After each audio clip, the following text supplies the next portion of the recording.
Salve, salve rapaziada. É, mais um péssimo resultado aí pra gente.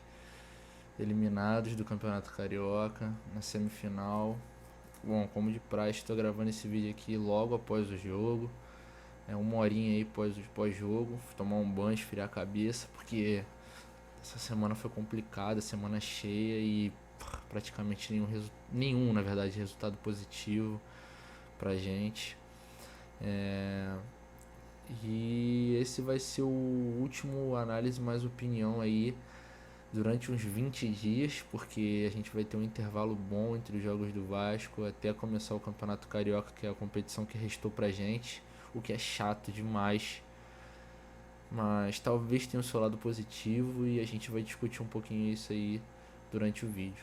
Já? Então vamos pro vídeo, rapaziada. Bom, rapaziada, falando aí um pouquinho mais sobre essa eliminação, cara, foi um pouco controverso, né? Porque a gente não jogou mal, não foi um jogo ruim do Vasco, não achei longe disso, na verdade. Achei que o Vasco fez uma atuação bem digna, mas assim, não conseguiu resultado, né? E não conseguiu resultado é frustrante de qualquer jeito, não importa quem tenha jogado bem, quem tenha jogado mal.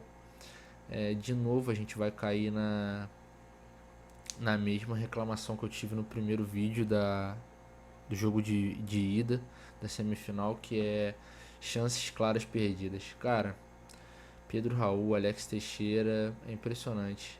A gente não guarda nenhum. Gabriel Peck também, a gente não guarda nenhum tipo de chance dos caras.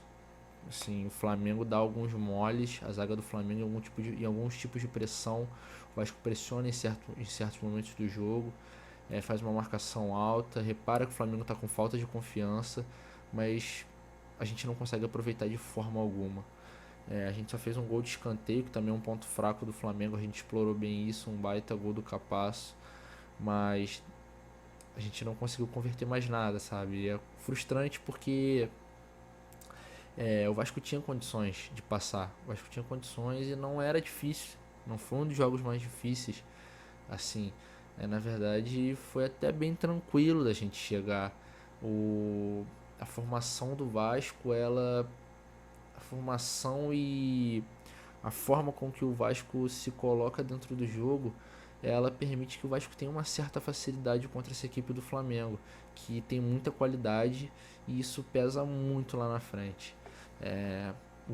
O time do Flamengo não fez uma boa partida, isso é um fato, acho que isso está claro para qualquer um, mas o time do Flamengo tem mais poder de decisão. O time do Flamengo tem mais poder de decisão e escolhas mais corretas, a cabeça no lugar, né? O Flamengo querendo, porque assim, no jogo da Taça Guanabara, no segundo vídeo que eu fiz no canal, a gente fala que o Flamengo tá um time totalmente desestruturado mentalmente. E pra você ver como o futebol é engraçado, passou uma semana e o Vasco que tá desestruturado mentalmente, o Flamengo tá completamente pleno. Isso é muito louco porque a gente caiu nas nossas próprias armadilhas e posso falar que de novo, sabe? A gente não conseguiu colocar a bola no gol e eles foram lá e colocaram ela duas vezes em duas oportunidades que a gente deu. Um pênalti bobo do Capasso. O Capasso vencendo um zagueiro que se mostra é, não muito confiável. Ele faz boas partidas, ele tem boas partidas, mas sempre tem uma falha. E essa falha foi motivo de gol em dois jogos. Aí dessa semana que a gente teve. O que é, vou repetir, o que é frustrante. Frustrante. E assim, cara, uma coisa que eu também vou falar que talvez desvirtue um pouco assim da partida em si, mas que tem a ver diretamente com o Vasco precisa contratar, cara. Precisa contratar e já pode ligar a luz amarela aí para urgência de contratações, porque o Vasco parou no mercado desde que o time começou com uma sequência de resultados bons, o time simplesmente parou de contratar. Não sei se o Paulo Brax começou a achar que as coisas estavam indo para um lado bom e talvez pudesse dar uma pisada no freio, mas assim, cara, não dá. Não dá. O Vasco é um time em reconstrução. O Vasco, na verdade, o Vasco tem um time titular, o Vasco tem um esqueleto de elenco. Vasco não tem um elenco bom. Isso pesou na hora do jogo. Isso pesou porque na hora de trocar o Pedro Raul, que não estava numa partida muito feliz, não tinha ninguém. A gente botou o Ignaldo, que ainda pra mim é um jogador cru. Ele serviu na Série B, entrou com personalidade, mas assim, ainda é um jogador cru, cara. Não fez nenhuma boa partida desde que o Vasco subiu, desde que a gente voltou, desde que o Carioca começou. Ele não fez nenhuma partida extremamente boa, nenhuma partida que tenha agregado em si. No começo era porque os adversários eram fortes, estava no início de temporada, estava pegando ritmo, mas e agora? Cara, a real é que o Ignaldo é um jogador ainda cru. Ainda cru. E isso não é nenhum tipo de vergonha admitir. Ele precisa ser moldado para voltar com a cabeça boa e conseguir suprir, conseguir entrar bem no lugar do Pedro Raul, conseguir entrar bem no lugar de outros jogadores, mas por enquanto ainda não. Por enquanto a gente precisa de um jogador que que entre no lugar do Pedro Raul e consiga deixar aquela marquinha de pra zaga de, pô, vocês têm que se preocupar comigo. Ele saiu, mas eu ainda tô aqui pra botar uma pulguinha atrás da orelha de vocês. Tem a situação do Eduardo Sacha, que eu confesso que não sei como tá. Teve jornalista falando que melou a negociação e jornalista verificado falando que a negociação está bem acordada entre as duas equipes. Pelo menos entre o Vasco e o Eduardo Sacha, pelo menos as coisas estão bem encaminhadas, só falta a liberação do Galo. Então eu não sei muito bem qual o caminho que essas coisas estão levando, se o Paulo Brax quer esconder um pouco o jogo, mas acho que nesse momento a situação dele tá ficando feia. Tipo, pode ser cedo para falar, mas o Vasco tá numa enrascada, cara, porque assim, a gente terminou essa semana de um jeito que não deveria, de um jeito negativíssimo. E agora a gente vai ter 20 dias para trabalhar e voltar bem pro brasileiro, mas num início de calendário péssimo. Péssimo para os resultadistas, péssimo para as pessoas que analisam o momento, péssimo, acho que completamente para tudo. Porque o Vasco pega duas equipes seguidas, extremamente entrosadas. Três, na verdade, que. Não. Assim, um recorte de 4 jogos, o Vasco pega 3 equipes extremamente fortes, que no mínimo são muito entrosadas e já jogam junto tem um tempo. Palmeiras, Galo, Bahia, que não é essa equipe, por isso que eu pulei, e o Fluminense. Sendo que o nosso único jogo em casa, na verdade não, na verdade o Vasco joga em casa contra o Bahia, mas joga em casa contra o Fluminense. O Vasco tem que tirar vantagem desse jogo em casa contra o Bahia, e obviamente vai ter que aproveitar um bom resultado aí contra o Fluminense, porque é clássico e porque a gente joga em casa. Em casa, assim, o mando é do Fluminense, mas a gente joga no Rio, então em casa. Eu sei que tá desvirtuando um pouco do jogo do Flamengo, mas é basicamente o que eu falei no início do vídeo, assim, mais pro início do vídeo, cara. A gente jogou bem, a gente não concretizou as oportunidades criadas, o que é completamente frustrante. E isso leva a gente pro ponto. Precisa contratar. O Vasco tem um time, tem um esqueleto formado, mas o Vasco ainda precisa de mais peças para se tornar um elenco competitivo em si. O Vasco compete, mas cai nos seus próprios erros. E foi o que eu falei. O Flamengo não precisa jogar bem para sair com a vitória, para sair com a vitória em cima da gente. O Flamengo não jogou bem, mas a gente deu algumas oportunidades pro Flamengo e eles não perdoaram a gente. Então, assim, tanto no segundo quanto no primeiro jogo, a gente deu uns moles que fizeram com que a gente saísse sem a classificação. O que faz a gente botar a mão na consciência e aprender. O Vasco precisa de um DNA vencedor novamente nesse recorte atual. E assim, é isso. A gente tem agora 20 dias para trabalhar e voltar pro brasileiro, que é a nossa única competição, infelizmente, mas voltar bem. Voltar bem e causando uma boa impressão na equipe. Eu obviamente, como já disse aqui, discordei de certas mexidas do Barbieri, mas de certa forma, cara, a gente só tem garoto no banco. Então fica complicado. Eu acho que o Barbieri tem que rever algumas convicções dele. O Vasco tem um bom modelo de jogo, mas certas coisas precisam ser mudadas, ajustes precisam ser feitos.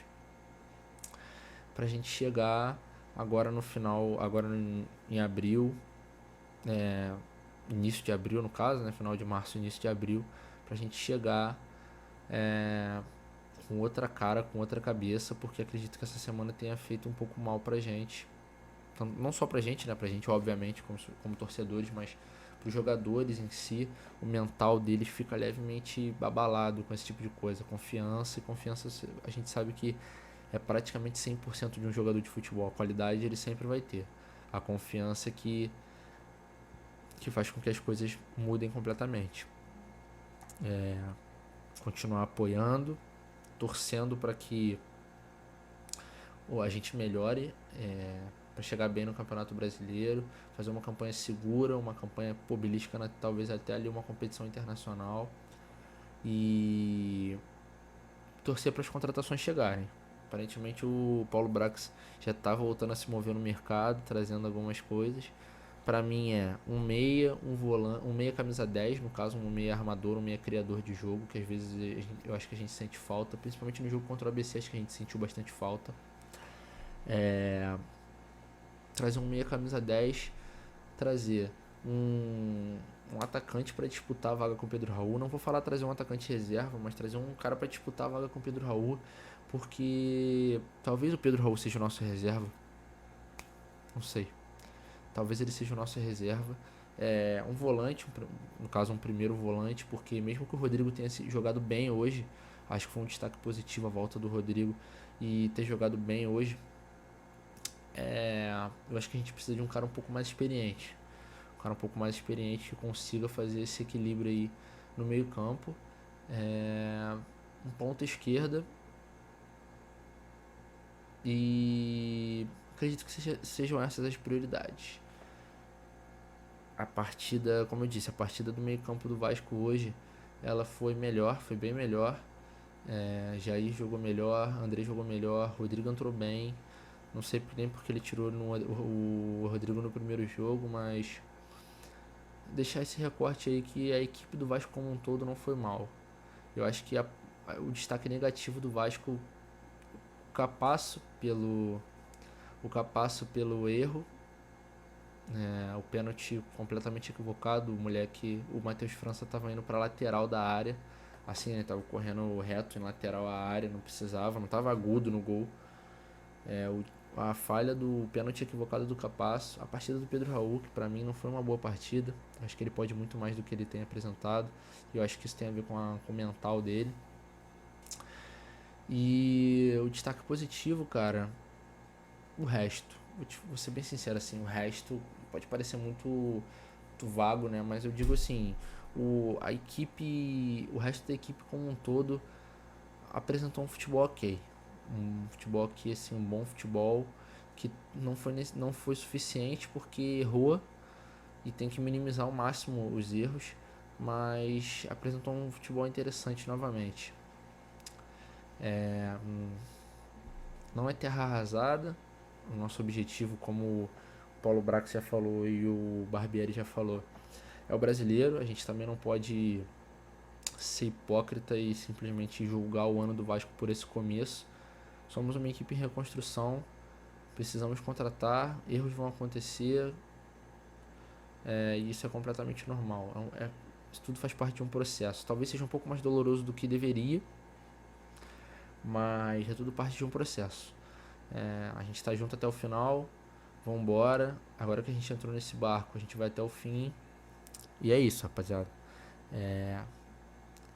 Não tem muito mais o que falar. Acredito que eu tenha dito tudo em questão do jogo.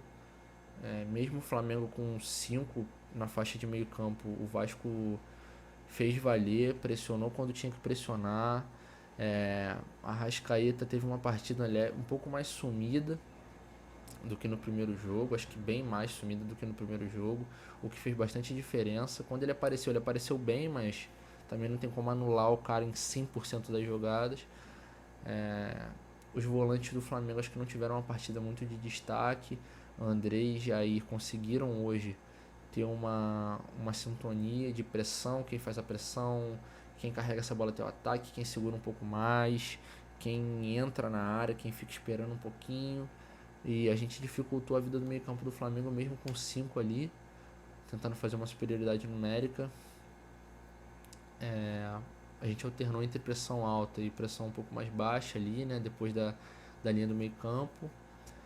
E assim, vou repetir, bom jogo, mas não o suficiente para classificação. Erros individuais botaram a gente numa situação chata. Enfim, é isso, rapaziada. Esse foi mais um análise, mais opinião aí. Agora ficar 20 dias sem análise, mais opinião, mas não 20 dias sem vídeo. Eu vou produzir uns conteúdos aí pré-brasileirão pra gente debater um pouquinho mais, pra gente conversar um pouco mais sobre esse Vasco, o que esperar, expectativas. E é isso. Vocês não podem ficar 20 dias sem vídeo também. Acho isso injusto. Eu também tô adorando gravar, tô adorando fazer os vídeos, então não quero ficar 20 dias sem fazer os vídeos. É esperar, manter vocês atualizados. Me sigam nas redes sociais, Twitter, Instagram, vou botar na descrição do vídeo de novo. Se inscrevam no canal, ative o sininho para acompanhar tudo aí do nosso canal. E comentem, vamos comentar, vamos discutir, seja do lado positivo, seja do lado negativo. Desabafe, use o comentário como espaço de desabafo desse Vasco, que ainda tem muito que melhorar, tá bom? É isso, rapaziada, valeu, até a próxima com mais um vídeo. Saudações vascaínas, tamo junto, valeu.